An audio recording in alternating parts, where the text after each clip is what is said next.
नमो अरहन्ताणं नमो सिद्धाणं नमो आयर्याणं नमो उवज्जायाणं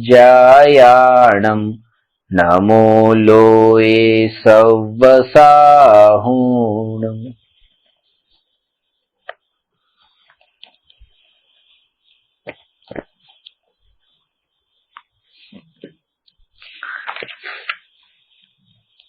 આત્માની ઉપલબ્ધિની ચર્ચા ચાલે છે। મોક્ષ માર્ગ પ્રકાશક 7મો અધિકાર ને સમ્યક્ સન્મુખ મિથ્યા દ્રષ્ટિનું વર્ણન ચાલે છે। પાના નંબર 267 પર 5 લબ્ધિઓનું સ્વરૂપ શરૂ થયું હતું। એમાં ક્ષયોપશમ લબ્ધિ, વિશુદ્ધિ લબ્ધિ, દેશના લબ્ધિ, પ્રાયોગ્ય લબ્ધિ અને કરણ લબ્ધિ, એ 5 લબ્ધિમાંથી 4 લબ્ધિ પર ચર્ચા થઈ। ક્ષયોપશમ નો અર્થ 5 ઇન્દ્રિય અને મનના નિમિત્તથી જે જ્ઞાન થાય છે એ જ્ઞાનનું નામ તો ક્ષયોપશમ જ્ઞાન છે। અને કર્ણાનુયોગની અપેક્ષાએ ચર્ચા કરીએ તો કર્મના જ્ઞાનાવરણી કર્મના ક્ષયોપશમથી જેટલા અંશે જ્ઞાનનો ઉઘાડ છે એ જ જ્ઞાનનો ક્ષયોપશમ છે। તત્વ વિચાર વિના સમ્યક દર્શન થતું નથી અને તત્વ વિચાર કરવા માટે એટલું જ્ઞાન જોઈએ। નારકીમાં પણ એટલું જ્ઞાન છે એટલે ચારેય ગતિના દરેક જીવ સંઘની પંચેન્દ્રિય જીવને સમ્યક દર્શન પ્રગટ થઈ શકે છે, કારણ કે વિચાર કરી શકે છે। જે આપણે વાત કરી હતી કે વિચાર અને ધ્યાન આ સાધનાના 2 મુખ્ય બિંદુ છે। વિચારથી સાધનાની શરૂઆત થાય છે અને ધ્યાનથી સાધના સફળ થાય છે। ક્ષયોપશમ લબ્ધિ જે છે તે વિચાર રૂપ છે અને કરણ લબ્ધિ ધ્યાન રૂપ છે। આ પહેલી લબ્ધિથી છેલ્લી લબ્ધિ સુધી પહોંચવાની કૃપાળુ દેવે આ 1-2 શબ્દમાં જ વિધિ બતાવી દીધી। ઔષધ વિચાર ધ્યાન, વિચાર અને ધ્યાન એટલે વિચાર ને ધ્યાન નહીં પણ વિચારથી ધ્યાન સુધીની જે વિધિ છે એ ખરી ઔષધિ છે। એની અહીંયા આપણે ચર્ચા કરીએ પેલા ક્ષયોપશમ લબ્ધિમાં।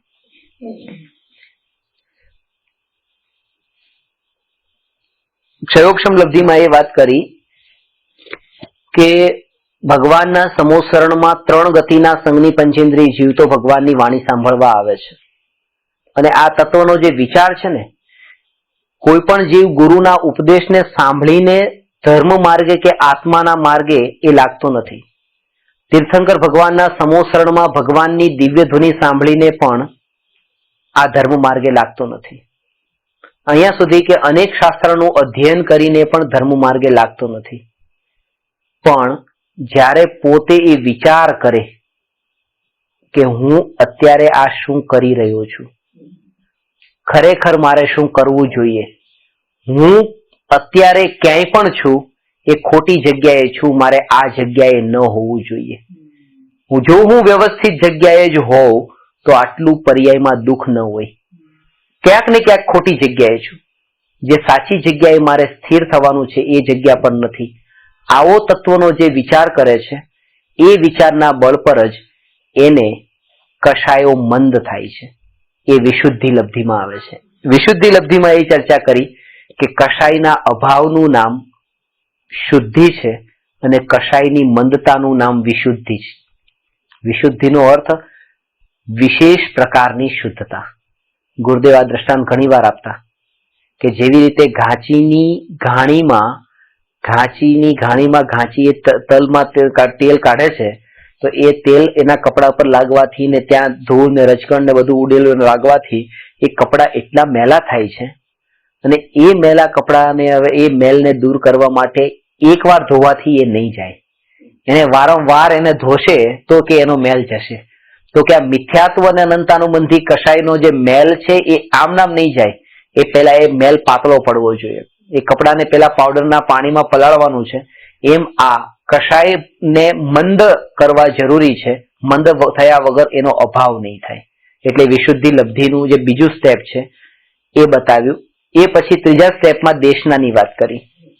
એમાં એ બતાવ્યું કે જ્યારે જીવને કશાય મંદ થાય છે ત્યારે એ પાત્ર થયો. એ પાત્ર થયો ગુરુ, દેવ અને શાસ્ત્રના નિમિત્તથી જ્ઞાન પ્રાપ્ત કરવા માટે. એ પાત્રતા જોઈએ. પેલાના જમાનામાં તો ગુરુ શિષ્યની કસોટી કરતા. આ આચાર્ય ધરસેનજીની આવે છે કે કસોટી કરીને જ્ઞાન આપતા કે જ્ઞાન આપવું કે નહીં આપવું.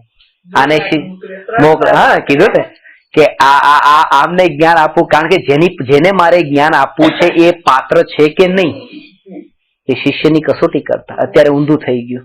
કોઈ ટીચરને આપણે બોલાવીએ છીએ આપણા ઘરે, પછી એને રાખવા કે નહીં એકવાર જોઈ લઈએ કે એ કેવું ભણાવે છે, કેવું શીખવાડે છે. ઊંધું થઈ ગયું આખું કે હવે આપણા ઘરે બોલાવવા જેવા છે કે નહીં જ્ઞાન માટે. કારણ કે આ કળિયુગમાં ઊંધું આવી રીતે થાય તો જ આ કળિયુગ છે, આ કળિયુગનો પ્રભાવ છે. એ કાળની વાત, એ પંચમ કાળ શરૂ થયો હતો.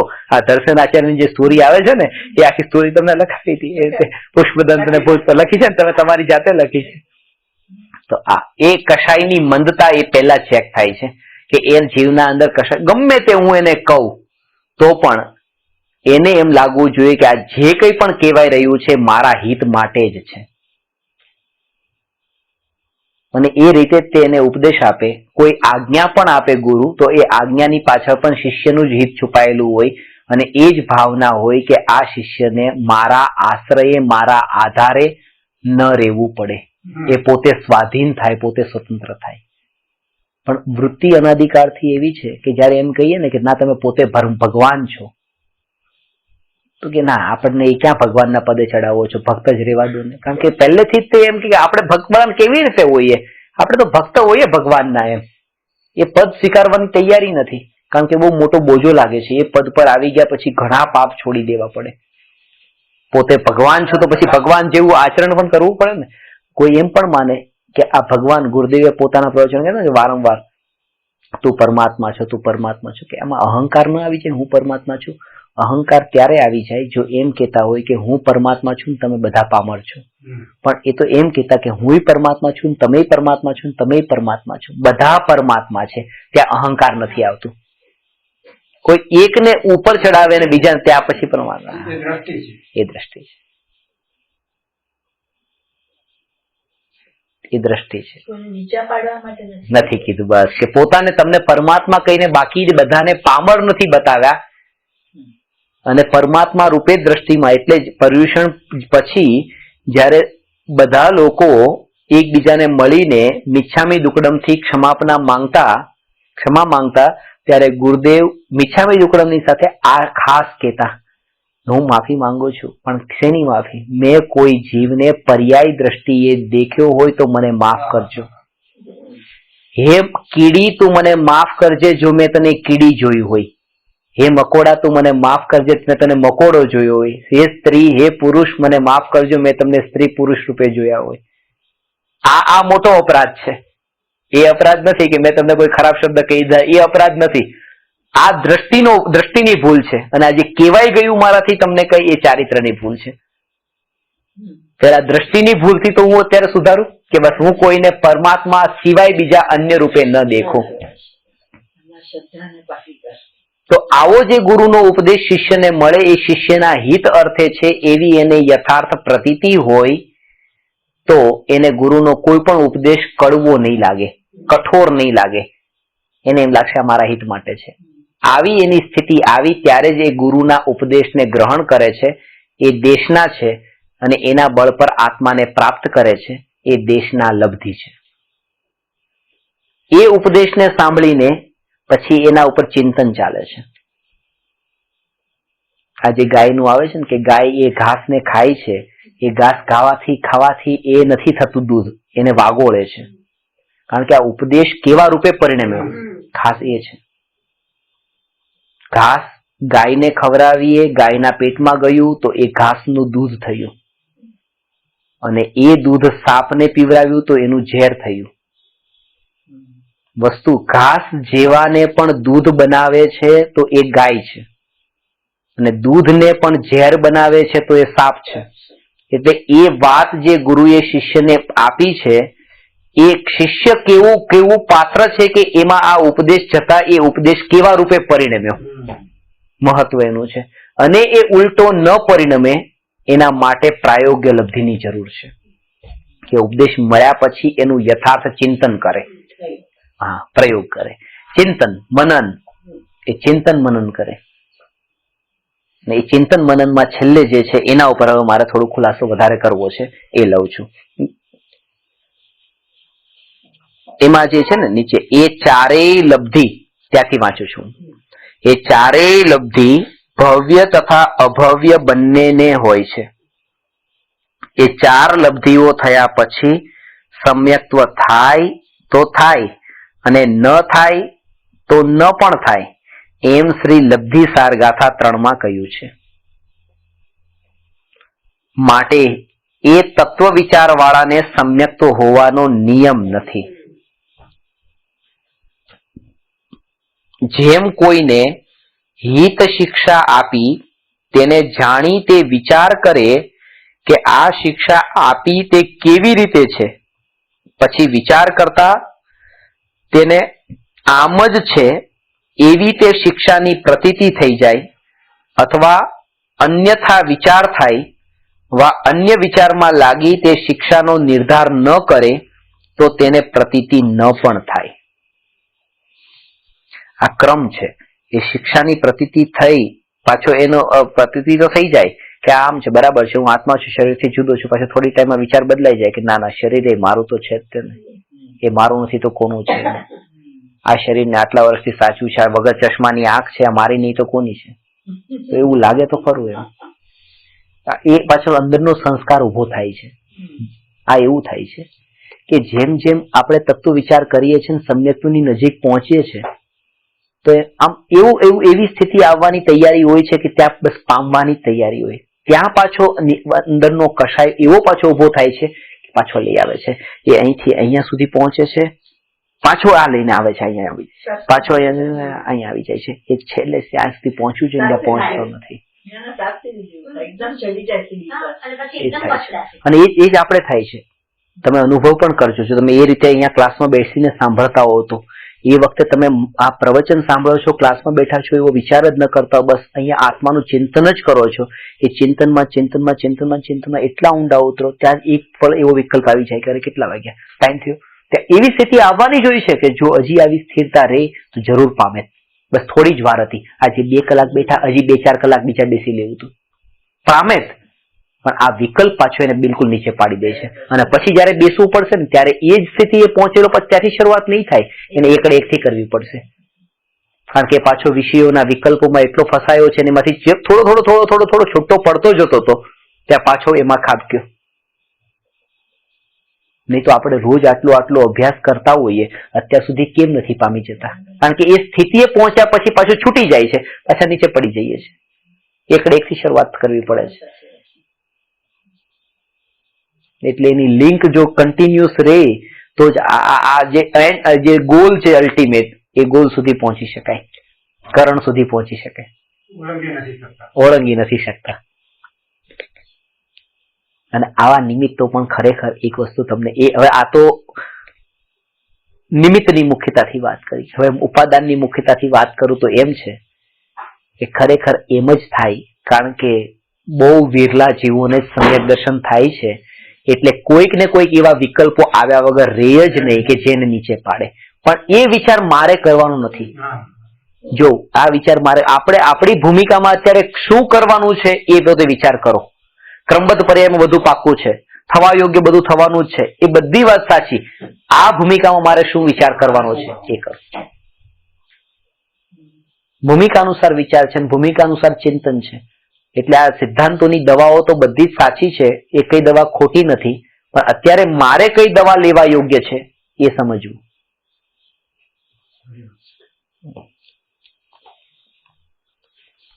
અને તત્વ વિચારમાં આમાં જે વાત કરી ને કે એને પ્રતીત થઈ જાય ને પછી શ્રી ગુરુએ તત્વોપદેશ આપ્યો, તેને જાણી વિચાર કરે કે આ ઉપદેશ આપ્યો તે કેવી રીતે છે, પછી વિચાર કરતા તેને આમ જ છે એવી શિક્ષાની પ્રતીતિ થાય અથવા અન્યથા વિચાર થાય અથવા અન્ય વિચારમાં લાગી તે ઉપદેશનો નિર્ધાર ન કરે તો પ્રતીતિ ન પણ થાય, પણ તેનો ઉદ્યમ તો માત્ર તત્વ વિચાર કરવાનો જ છે. આ જીવને થાય તો થાય, ન થાય તો ન પણ થાય, પણ એ તત્વ વિચારને છોડતો નથી. કીડીની જેમ એ ઉપર જાય છે, પાછો નીચે પડે તો પણ પાછો ઉપર ચડે છે, એમ એ તત્વ વિચાર ચાલુ ને ચાલુ રાખશે.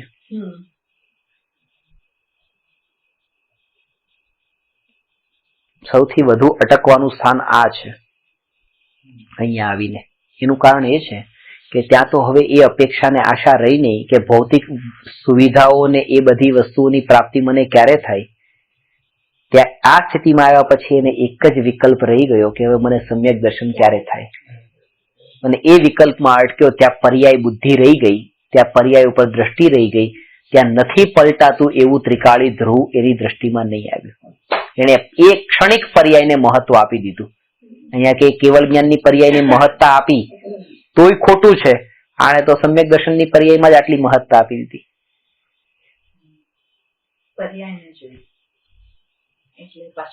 કેવળ જ્ઞાન પણ મહાન નથી આત્માથી. એટલે એ કીધું કે પરમાત્મા કરતા આત્મા મહાન છે, કારણ કે પરમાત્મા પર્યાય સહિત આત્મા છે ને આત્મા શુદ્ધ આત્મા છે, એમાં પર્યાય નથી.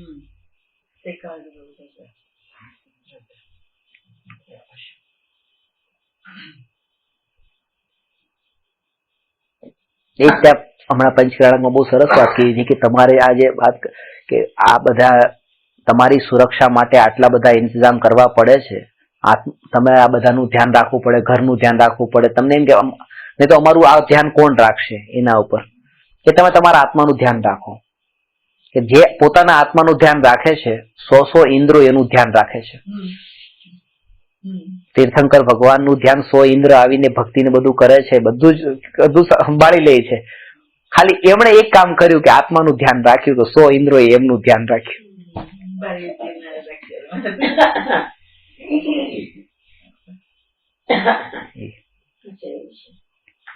એટલે એ પછી એમ નહીં કે 100 ઇન્દ્રને ધ્યાન રાખવા માટે ચલો આપણે આત્માનું ધ્યાન રાખો, એ આશા સાથે પાછું આત્માનું ધ્યાન નહીં રાખવું. નહીં તો એક ઇન્દ્ર નહીં આવે, ઉલટી તો ગતિ થશે. આવું થાય. આ તો બધું પાછું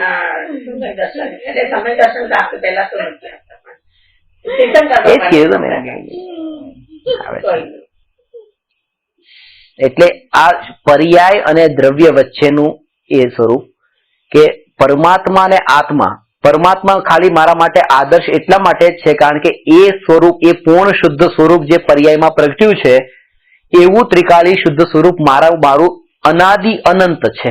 એ નિર્ણય કરાવવામાં એ પરમાત્મા મારા માટે આદર્શ છે. એટલે કે જ્યારે એ પર્યાય દ્રવ્યને જોવે છે ત્યારે દર્પણ એના માટે દર્પણવત છે. દ્રવ્ય એ દ્રવ્ય એના માટે દર્પણવત છે કે દ્રવ્ય જો આવું છે તો પર્યાયમાં આ ભૂલ ક્યાંથી આવી? એ પર્યાયની ભૂલ પણ ટળે છે કારણ કે દ્રષ્ટિ ત્યાં ગઈ છે, સહજ થઈ જાય છે. કે સ્ત્રી છે એ અહીંથી નીકળે છે અને નીકળતા એની આદત છે કે દર્પણ છે, દર્પણમાં જોવાનું બધું વ્યવસ્થિત આમ જોઈને એક વખત તો જોવાની રાગ છે એવો, દર્પણમાં તો જોવાનું. એ પુરુષને પણ છે, અનેક વખત જોવાનું. પણ એને એ જ કે દર્પણને જોયા પછી ખાલી જોતી નથી, એ દર્પણને જોયા પછી જે કંઈ પણ અહીંયા ભૂલ લાગી એનું તાત્કાલિક ઇન્સ્ટન્ટ કરેક્શન કરે છે. આપણે પણ એક કોલર ઊંચો હોય ને એક બરાબર હોય તો દર્પણમાં જોયું તો તાને ઠીક કરી દીધો, તો એ ખબર પડતા તરત જ આપણે એને ચેન્જ કરીએ છીએ. તો આ પર્યાયમાં જે ભૂલ છે, જ્યારે દ્રવ્ય તરફ દ્રષ્ટિ કરી તો દ્રવ્યમાં આ નથી તો પર્યાયમાં ક્યાંથી આવ્યું? એ પર્યાયમાંથી પણ કરેક્ટ થઈ જાય છે, પછી એ ભૂલ રહેતી નથી. તરત જ જાગૃત થઈ જઈએ છે. વાળની લટ પણ આગળ આવેલી હોય દર્પણમાં જોયું તરત જ આપણે એને ઠીક કરી નાખી, ના આમ ને આમ હોવી જોઈએ. એ જાગૃત કે આમ ને આમ હોવું જોઈએ, કરેક્શન. એટલે પર્યાયનું જે છે, પર્યાયમાં જે આપણે કરેક્શન કરવાનું છે દ્રવ્ય સ્વભાવ તરફ દ્રષ્ટિ કરતા, એ પર્યાયનું કરેક્શન થાય છે. આ તત્વ વિચાર, આ પ્રાયોગ્ય લબ્ધિમાં આ સ્થિતિ હોય. દ્રવ્ય ઉપર દ્રષ્ટિ કર, અને એ પણ સહજ થાય છે. પર્યાયની ભૂલ દૂર નથી કરવાની. હજી પણ કહું છું કે પર્યાયની ભૂલ દૂર નથી કરવાની, કે પર્યાય એ થઈ જાય છે કારણ કે દ્રવ્યમાં દ્રવ્ય ઉપર જેટલી દ્રષ્ટિ ગઈ, દ્રષ્ટિ પછી જેટલું એકત્વ થતું ગયું અને એકત્વની સાથે સાથે જેટલી એમાં સ્થિરતા થતી ગઈ એટલી પર્યાયની ભૂલ ટળતી ગઈ. દ્રવ્ય તરફ દ્રષ્ટિ ગઈ એ ઉપયોગ ગયો એટલે જ્ઞાન, એમાં એકત્વ થયું એટલે દર્શન, અને એમાં સ્થિર થયો એટલે ચારિત્ર. સમ્યક દર્શન જ્ઞાન ચારિત્રની એકતાથી પર્યાયની ભૂલ સહજ થાય.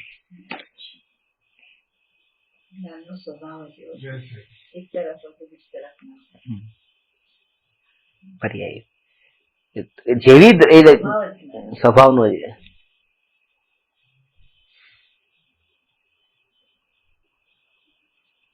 એના માટે આ બધી પર્યાયોની મહિમા છૂટે તો એ પર્યાયો જ્ઞાનમાંથી પણ છૂટે, શ્રદ્ધાનમાંથી પણ છૂટે, અને સ્થિરતા પણ એમાંથી છૂટે. ક્યારે? કે જયારે એની મહિમા છૂટે. પહેલા જ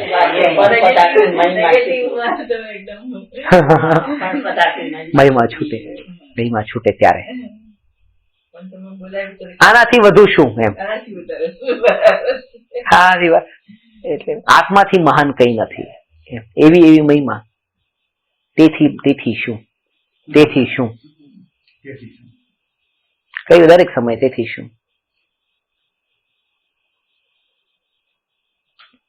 ખરેખર એટલે મેં ક્ષણિકના બોધમાં વાક્ય લખ્યું છે, તમે મને 10 કિલો સોનાનું બિસ્કીટ આપો તેથી મને શું, અને આપ્યા પછી બીજા દિવસે પાછું લઈ લો તેથી મને શું. કારણ કે એ આવ્યું તો એ ત્રિકાળી સ્વભાવમાં મળ્યું નતું ને ગયું તો એ સ્વભાવમાંથી ગયું નથી. એ બહાર જ હતું બહાર જ રહ્યું છે.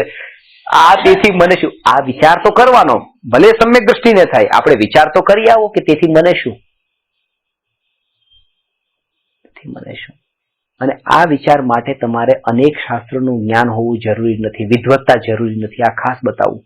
તમારા જયપુરમાં બધા વિદ્યાર્થીઓ બધા મળ્યા, બહુ જ્ઞાની છે, બધું જ છે, પણ આપણને એમ લાગે કે આપણી પણ આવી ક્યાંક ભૂલ થતી તો સુધારીએ. જ્ઞાન ઘણું વધી ગયું હોય, પણ અંદર જે આપણને એમ લાગે ને કે જે આ એક ત્રિકાળી શુદ્ધતા વાળી વાત ને, કારણ કે એટલા લપેટાઈ જ ગયા હોય આપણે, ઘણી વખત એમ લાગે કે આ ખરેખર આ પ્રતિષ્ઠાના અંદર આપણે રાગ, આપણું જે મૂળ લક્ષ્ય જ યાદ નથી આવતું. 8 દિવસમાં ખબર જ નથી પડતી કે આપણે શું કામ માટે અહીંયા આવ્યા છીએ. લક્ષ ચુકાઈ જાય છે ખરેખર. બધું આપણું પહેલું આપણું જ છે, બધાનું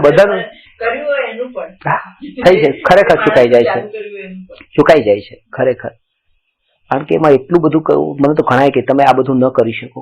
અને જો તમારે એ ન કરવાની તાકાત હોય તો, કે જયારે તમે એમ કહો કે આ વીઆઈપી ગેસ્ટ, તો મારા માટે તો દરેક આત્મા વીઆઈપી છે. હવે આ વીઆઈપી તરીકે ના, એ કરવું જ પડે. વીઆઈપી તરીકે તમારે જો આ બધું કરવું તો વીઆઈપી કરવું પડે. હવે એ મારાથી થતું નથી, એ નથી થતું તો તમે કે ન કરી શકો, કારણ કે અત્યારે આવું બધું કરવું પડે. એટલે આ કરવું પડે, આ ભાવ જ જે છે ને, એટલે સ્વભાવમાંથી આપણે હટી ગયા.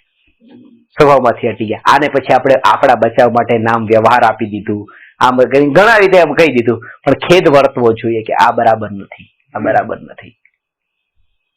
મારું સાધ્ય નથી. આ વિચારની મહિમા એટલી છે, સાધ્ય લાગે છે ને.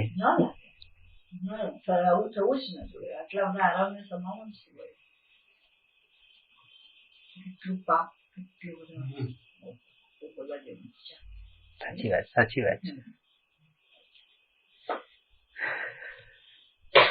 આરામ સમારંભ વાળા બીજાને સુખે, એટલે આપણે બીજાને કઈ કહેવા જેવું નથી. આપણે પોતે જ આટલા આરામ સમારંભમાં છે. એ તો ચલો ધર્મ માટે છે, આપણે તો કર્મ માટે કરીએ છીએ. હા, એમાં ફરક છે પાછો. એટલે આપણે તો કઈ કહેવા જેવું નથી. એનાથી જુદો લાગે છે. થાય આવું થાય. આ કાળમાં આવા પ્રકારનું થાય. નીચો કાળ છે ને, એટલે પોતાનું જ હવે કરી લેવા જેવું છે. બીજા ઉપર ખરેખર એમ લાગે ને, બહુ ખેદ વર્તી જાય, કે આના ઉપરથી આપણે જેને આદર્શ માનીએ છીએ એમાં જ આવું છે, તો અમારે શું કેવું? ખોટી હતી, બસ એ આપણો ભ્રમ હતો, એ આપણા આદર્શ નતા.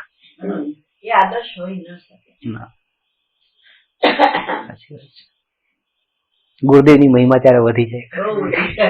આ જોતા મહિમા વધે કે ખરેખર ગુરુદેવ તે ગુરુદેવ.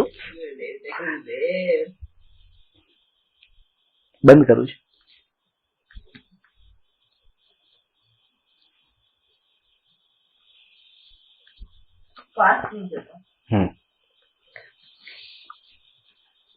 પાંચમી કરણ લબ્ધિ થતા સમ્યક્ત્વ અવશ્ય થાય જ એવો નિયમ છે. કરણનો અર્થ જ છે ધ્યાન.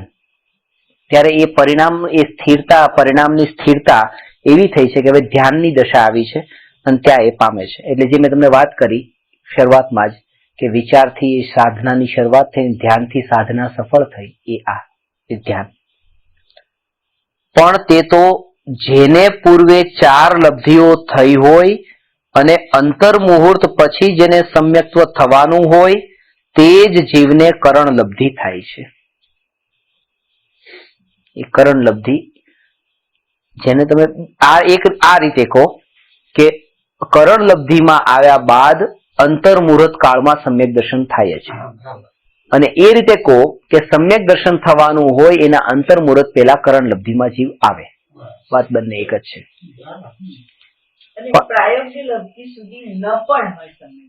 ન જ હોય, કરણ પછી જ પાંચમી કરણ લબ્ધિ આવેલા જીવને જ સમ્યક દર્શન હોય જ. કારણ કે એ તો થાય જ છે. ત્યારે તો એ ત્યાં કરણ લબ્ધિ આવ્યા છે એમ. એટલે થવાનું છે અંતર મુહૂર્ત કાળમાં. એ ટાઈમે નથી, અંતર મુહૂર્ત કાળમાં આવે ને સમ્યક દર્શન થશે કરણ લબ્ધિમાં આવેલા જીવને. 48. હવે એનું અંતર મુહૂર્ત નું મિનિંગ બતાવી દો. અંતર મુહૂર્ત નું મિનિંગ બતાવી દો.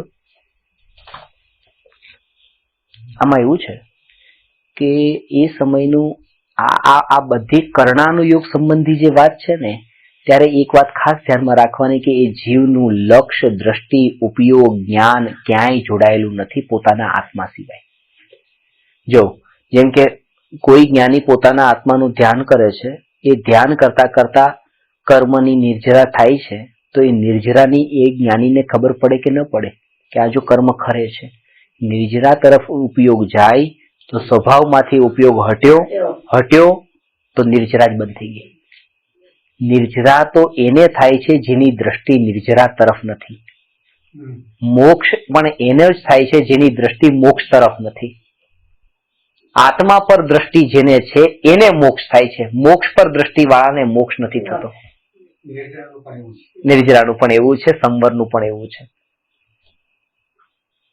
અને આશ્રવ બંધનું પણ એવું છે કે આશ્રવ બંધ પર દ્રષ્ટિ ગઈ હતી એટલે આશ્રવ બંધ થતા હતા એમ નહીં. આત્મા પર દ્રષ્ટિ નથી ગઈ એટલે આશ્રવ બંધ થતા હતા.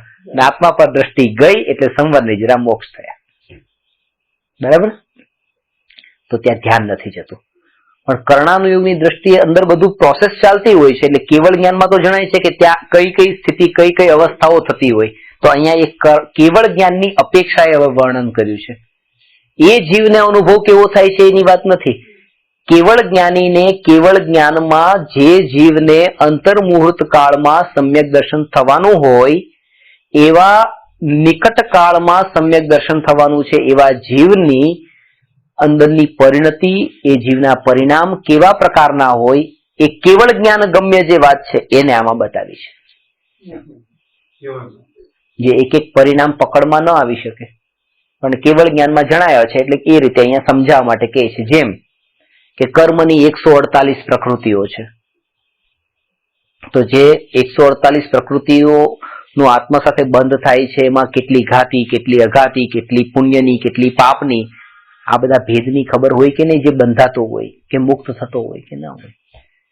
એ કેવળ જ્ઞાનમાં જણાયું છે કે આવું બધું હોય. એ તો બસ સ્વભાવમાં નતો ત્યારે થતું હતું, સ્વભાવમાં આવ્યો એટલે થતું અટકી ગયું. આટલી જ વાત છે. એ જ વાતને અહીંયા કહે છે કે પાંચમી આ થયું ને, એ કરણ લબ્ધિ વાળા જીવને બુદ્ધિપૂર્વક તો એટલો જ ઉદ્યમ હોય છે કે તે તત્વ વિચારમાં ઉપયોગને તદરૂપ થઈ લગાવે. બસ આ પુરુષાર્થ.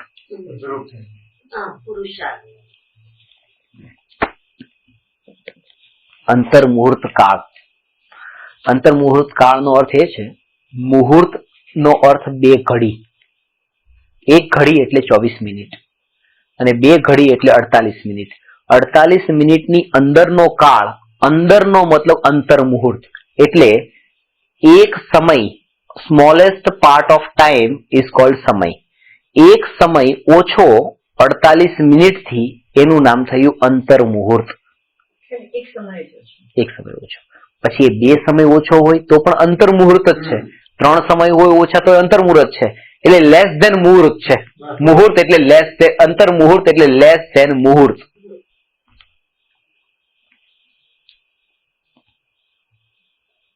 અને એમાં 3 પ્રકારના મુહૂર્ત હોય છે. અંતર મુહૂર્ત: જઘન્ય અંતર મુહૂર્ત, મધ્યમ અંતર મુહૂર્ત અને ઉત્કૃષ્ટ અંતર મુહૂર્ત. તો એમાં જે જઘન્ય અંતર મુહૂર્ત છે એનો અર્થ એ છે કે એ જે પહેલું સંખ્યાત સમયોનો જે સમુદાય છે એને એક આવલી કહેવાય. આ આવલી નામનું એક પ્રમાણ છે. અમુક સમયોનો સમુદાય એક આવલી છે. એ આવલી જે કાળ છે એમાં એક સમય જ્યારે એડ કરવામાં આવે ત્યારથી પછી અંતર મુહૂર્ત થઈ જાય. એટલે કે આવલીથી એક સમય વધારે અને મુહૂર્તથી એક સમય ઓછો અને એની વચ્ચેનું જેટલું બધો જ સમય એ બધો અંતર મુહૂર્તનો કાળ કહેવાય. આવલીથી એક સમય વધારે એ જઘન્ય અંતર મુહૂર્ત, 48 મિનિટથી એક સમય ઓછો એ ઉત્કૃષ્ટ અંતર મુહૂર્ત અને એ ઉત્કૃષ્ટ અંતર મુહૂર્ત ને જઘન્ય અંતર મુહૂર્તની વચ્ચેના જેટલા અંતર મુહૂર્ત એ બધા ભેદ જેટલા ટાઈપના મધ્યમ અંતર મુહૂર્ત કહેવાય. મધ્યમ અંતર મુહૂર્ત. એ આવલીથી એક સમય તેને જઘન્ય અંતર મુહૂર્ત કહેવાય અને 48 મિનિટથી એક સમય ઓછો તેને ઉત્કૃષ્ટ અંતર મુહૂર્ત કહેવાય. અને જઘન્ય અંતર મુહૂર્ત ને ઉત્કૃષ્ટ અંતર મુહૂર્તની વચ્ચેનું જે અંતર મુહૂર્ત જેટલા ભેદો કાળના એ બધા મધ્યમ અંતર મુહૂર્ત. ઓછો આવલીથી એક સમય વધુ. આ મુહૂર્ત થી એક સમય ઓછો. બરાબર. 48 મિનિટથી એક સમયથી કે થોડો એક સમય ઓછો તે ઉત્કૃષ્ટ અંતર મુહૂર્ત. 48 મિનિટથી એક સમય એ થોડો વધારે. ના એ નહીં લખો. એક સમય જ ઓછો એ ઉત્કૃષ્ટ અંતર મુહૂર્ત. અને જઘન્ય અને ઉત્કૃષ્ટની વચ્ચેના જેટલા ભેદ કાળના એ બધું જ મધ્યમ અંતર મુહૂર્ત કહેવાય.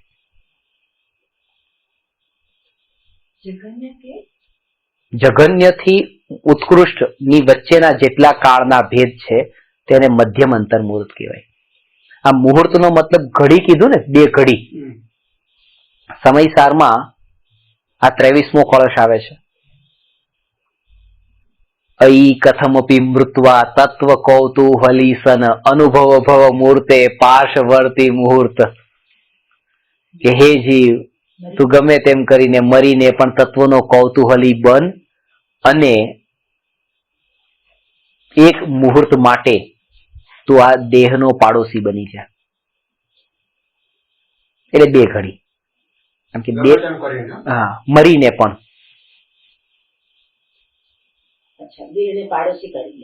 કારણ કે જો નહીં કર્યો તો એક વાર નહીં પછી તો અનંત વાર મરવાનો જ છો.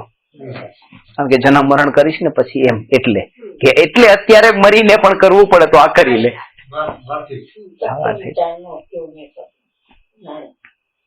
એટલે મેં તમને કીધું ને, હજારો વર્ષોથી વીજળી ન પડી હોય અને એક વીજળીનો ચમકારો થયો, એવી એ વીજળીનો ચમકારો જેટલા સમય માટે એવી રીતે નિગોદની પર્યાયમાં કાળ વીત્યા પછી આ ત્રસની પર્યાયમાં જે નીકળવાનો ટાઈમ છે ને એ વીજળીના ચમકારા જેટલો છે. આ વીજળીના ચમકારા જેટલો. અને એ વીજળીના ચમકારનો ત્રસ પર્યાયનો 2 ઇન્દ્રિયથી 5 ઇન્દ્રિયનો કીધો. આ તો એમાં મનુષ્ય પડું ને જૈન કુળ ને આ સુનીવો જીનવાણી ને સાંભળવા જીનવાણી મળે 8 કર્મના આવા ઉત્કૃષ્ટ ઉદય આપણને જે છે એવા આ કાળમાં તો આ ભૂમિ પર ન હોય. બહુ વિરલા જીવોને હોય તો એ મહિમા બતાવી છે. પોતાનું કામ કરી લેવાનો કાળ આવે છે.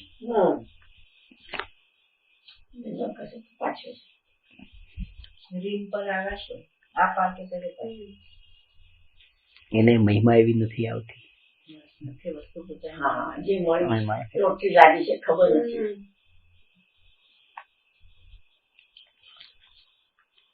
ક્યાંથી લઉં છું?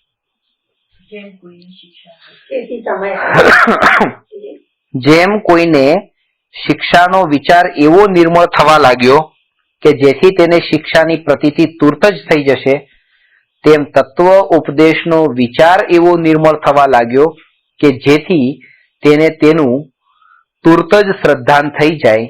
વળી એ પરિણામોનું તારતમ્ય કેવળ જ્ઞાન વડે દેખ્યું તેનું કર્ણાનુયોગમાં નિરૂપણ કર્યું છે. આ વાત આવી ને, એ સમ્યક દ્રષ્ટિએ નથી જોયું આવું બધા 3 પરિણામ, કેવળ જ્ઞાનમાં આવા જણાયા હતા કે આવા ટાઈપના પરિણામ થાય છે એ સમયે. બાકી એનો પુરુષાર્થ તો ત્યાં ઉપયોગ સ્વભાવમાં સ્થિર થાય લાગે એનો જ હોય છે. એ કરણ લબ્ધિના 3 ભેદ છે: અધઃકરણ, અપૂર્વકરણ અને અનિવૃત્તિકરણ. તેનું વિશેષ વ્યાખ્યાન તો શ્રી લબ્ધિસાર શાસ્ત્રમાં કર્યું છે, ત્યાંથી જાણવું અહીં સંક્ષેપમાં કહીએ છીએ. ત્રિકાળવર્તી સર્વ કરણ લબ્ધિ વાળા જીવોના પરિણામોની અપેક્ષાએ તેમાં કરણ નામ તો નામ છે, પરિણામોની અપેક્ષાએ 3 નામ છે, તેમાં કરણ નામ તો પરિણામનું છે. કરણ એટલે પરિણામ.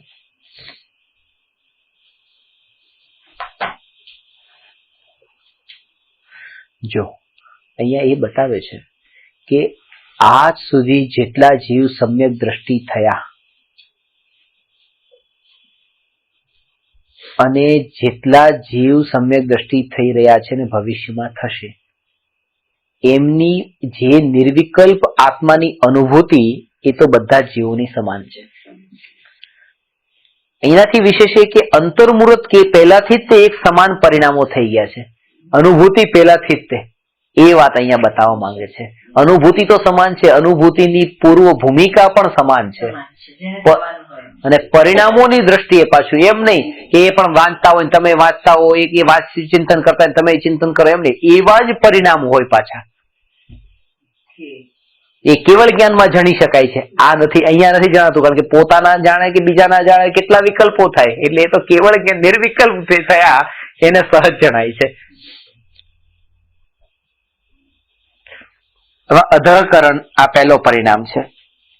બધા જીવોને જે રીતે કેવળ જ્ઞાન સમાન છે, એવી જ રીતે નિર્વિકલ્પ અનુભવ, સમ્યક દર્શન પહેલાની અવસ્થા પણ સમાન છે. અંતર્મુહૂર્ત પહેલાની અવસ્થા એ કરણ લબ્ધિમાં પ્રવેશ્યો એટલે ત્યાં જ હવે બધું સમાન. હવે અંતર જે છે એ પણ અહીંયા બતાવશે, કારણ કે 3 પરિણામ બતાવ્યા છે, તો ક્યાં અંતર પડે છે, ક્યાં સમાન છે એ સમજીએ. તો અધઃકરણ, જ્યાં પહેલા અને પાછલા સમયોના પરિણામ સમાન હોય તે અધઃકરણ છે.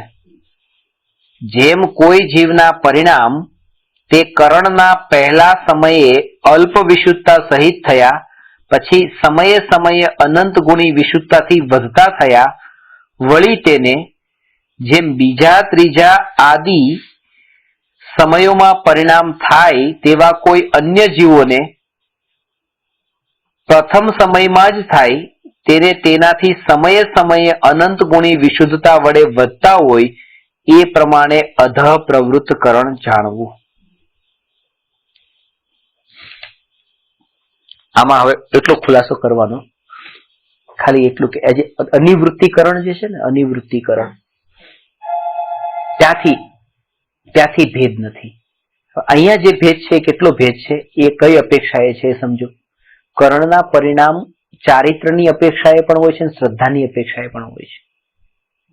આ શ્રદ્ધાની અપેક્ષાએ પરિણામ છે કરણના. ચારિત્રની અપેક્ષાએ તો 7મા ગુણસ્થાનનું નામ જ છે, અપ્રમત્ત વિરત ગુણસ્થાન છે ને. એ અપ્રમત્ત વિરત ગુણસ્થાનમાં 2 ભેદ છે, સ્વસ્થાન અપ્રમત્ત અને સાતિશય અપ્રમત્ત. એ સાતિશય અપ્રમત્ત ગુણસ્થાનમાં અધઃકરણ છે, 8મું ગુણસ્થાન અપૂર્વકરણ છે, 9મા ગુણસ્થાનનું નામ અનિવૃત્તિકરણ છે. એ ચારિત્રની મુખ્યતાથી છે, આ શ્રદ્ધાની મુખ્યતાથી વાત છે. પણ જ્યાં પહેલા અને પાછલા સમયોના પરિણામો સમાન હોય તે અધઃકરણ છે.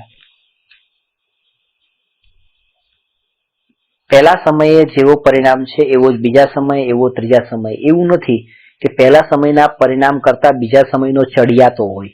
આપણે એમ કહીએ ને કે જયારે સાધના કરવા બેઠા તો આપણી અંતરના પરિણામ, આપણા પરિણામ એ સમયે સમયે વધતા જાય ને એ વ્યક્તિ જે પહોંચે ત્યારે પામે. બરાબર છે, પણ આ અધઃકરણના સમયે એ જીવને પરિણામો પહેલા સમયે જેવા છે એ શુદ્ધ જ છે, વિશુદ્ધ જ છે. એ વિશુદ્ધ પરિણામ પણ એક સરખા છે આમ ધારા પ્રમાણે, અને પછી એ ધીરે ધીરે આ રીતે, એટલે એમ કહેવાય અધકરણ હોય ત્યાં સુધીના બધા પરિણામો એક જેવા પહેલેથી છેલ્લે.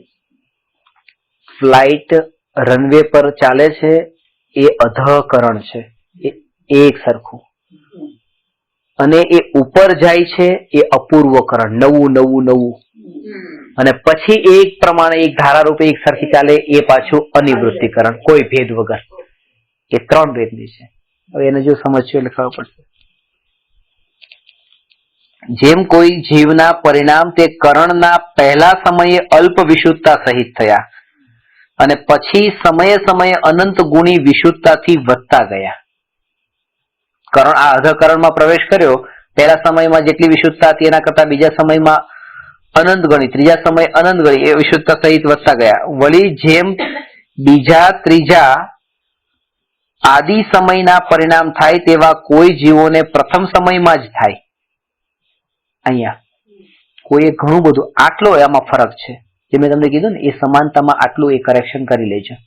ખાલી એ અનિવૃત્તિકરણ જે છે ત્યાંથી સમાન સમજજો.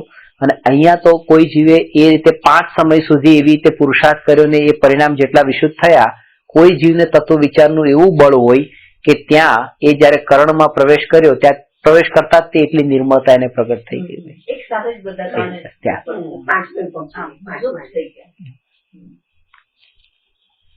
એ અધ પ્રવૃત્ત કરણ છે. અને અનંત ગુણી વિશુદ્ધતા વધતી હોય. શુદ્ધતાની વાત નથી, વિશુદ્ધતાની વાત છે. કારણ કે શુદ્ધતા પ્રગટી નથી, એ તો પ્રગટ છે જયારે સમ્યક દર્શન થશે પછી. અપૂર્વકરણમાં શું છે કે જેમાં પહેલા અને પાછલા સમયોના પરિણામ સમાન ન હોય, નવા એટલે ચડિયાતા અપૂર્વ જ હોય, તે અપૂર્વકરણ છે. જેમ કે તે કરણના પરિણામ જેવા પ્રથમ સમયમાં હોય તેવા કોઈ જીવને દ્વિતીયાદી સમયોમાં ન હોય પણ વધતા જ હોય. અહીં અધઃકરણવત જે જીવોને કરણનો પ્રથમ સમય જ હોય તે અનેક જીવોના પરિણામ પરસ્પર સમાન પણ હોય છે તથા અધિકહીન વિશુદ્ધતા સહિત પણ હોય છે. એ અપૂર્વકરણમાં જે પ્રવેશ્યા હોય, એક સમય થયો, તમારે પણ અપૂર્વકરણમાં પ્રવેશ્યા એક સમય થયો છે, એ પરિણામ પછી તમારા સમાન પણ હોય ને અસમાન પણ હોય, પોસિબિલિટી છે એ રીતે. અપૂર્વ છે ને એટલે નવા છે ને એટલા માટે કોનો જેવો પુરુષાર્થ છે.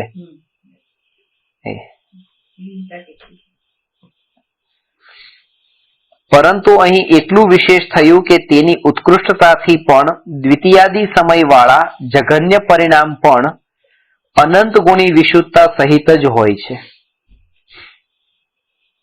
એટલે કે પહેલા સમયમાં જયારે અપૂર્વકરણમાં પ્રવેશ કર્યો તો બીજા સમયથી લઈને પણ ભલે ગમે એવો પરિણામ હોય પણ તો પણ વિશુદ્ધતા વધતી જ જતી હોય, અપૂર્વ છે એટલે. એ જ પ્રમાણે જેને કરણ માંડીએ દ્વિતીયાદી સમય થયા હોય તેને તે સમય વાળાઓના પરિણામ તો પરસ્પર સમાનવા અસમાન હોય છે, પરંતુ ઉપરના સમયવાળાના પરિણામ તે સમયે સર્વથા સમાન હોય નહીં પણ અપૂર્વ જ હોય છે. એ અપૂર્વકરણ જાણવું. આ અપૂર્વકરણમાં પણ જેમ જેમ હવે આગળ જાય ને અનિવૃત્તિ સુધી પહોંચતા, ત્યાં તો હવે એવું નવું આવે અને એક સ્થિતિ પછી એવી આવે કે હવે કોઈ નવા પરિણામ નહીં. તમે જે એરોપ્લેનનો દાખલા આપો ને એવું બરાબર આમ જયારે જાય ત્યારે એના પરિણામ ઊંચા ઉપર જાય પછી પાછા આમ સીધા સમાન થઈ જાય.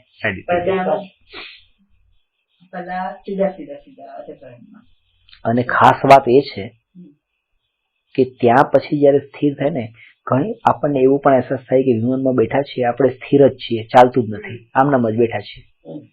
એ રનવે પર હોય ત્યારે લાગે, ઉપર જતા હોય ત્યારે ચાલતા લાગે, પણ ઉપર જયારે ચાલે ને ત્યારે તો આ સ્થિતિમાં અનિવૃત્તિકરણમાં તો પરિણામ એવા શાંત ને સ્થિર થયા છે, ત્યાં કોઈ વિકલ્પ જેવું નથી, ત્યાં સ્થિરતા જ છે, અસ્થિરતા નથી. અ એટલે નહીં, નિવૃત્તિ એટલે ભેદ, કરણ એટલે પરિણામ. ભેદ વિનાનો પરિણામ. અ એટલે નહીં, નિવૃત્તિ એટલે ભેદ.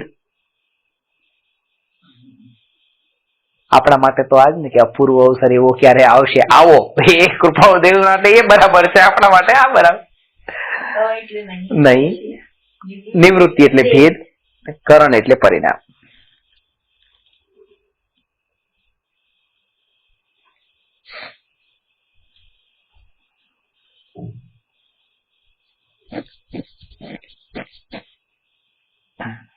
અનિવૃત્તિકરણમાં બધાના પરિણામ સરખા જ અપૂર્વકરણમાં ન ના હોય, અધકરણમાં હોય.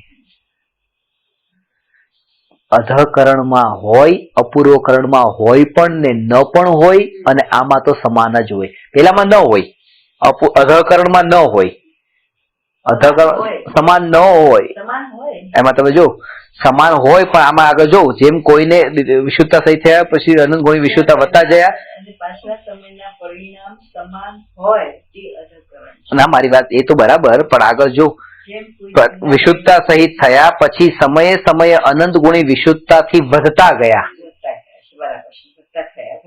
વધતા થયા. હા, આદિ કર્મમાં પરિણામ થાય તેવા કોઈ અન્ય જીવોને પ્રથમ સમયમાં જ થાય એટલે સમાન ન થયા ને, કોઈને પહેલેથી અલગ જ છે એટલે સમાન ન થયા. એટલે અસમાન, પહેલું અસમાન, બીજું અસમાન સમાન, અને ત્રીજું સમાન.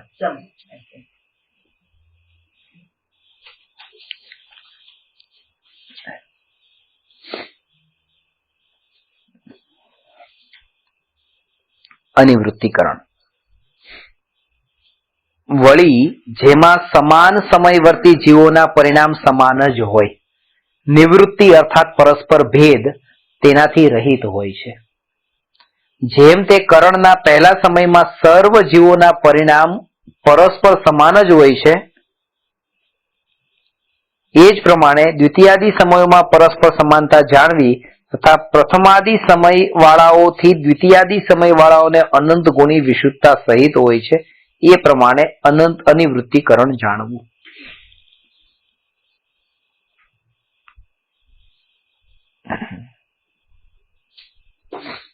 સમજાણું?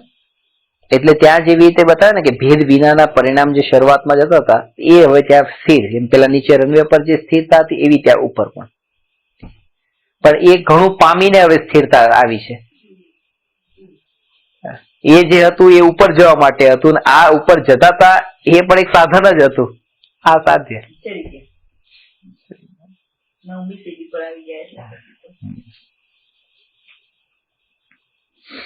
એ પ્રમાણે ત્રણ કરણ જાણવા.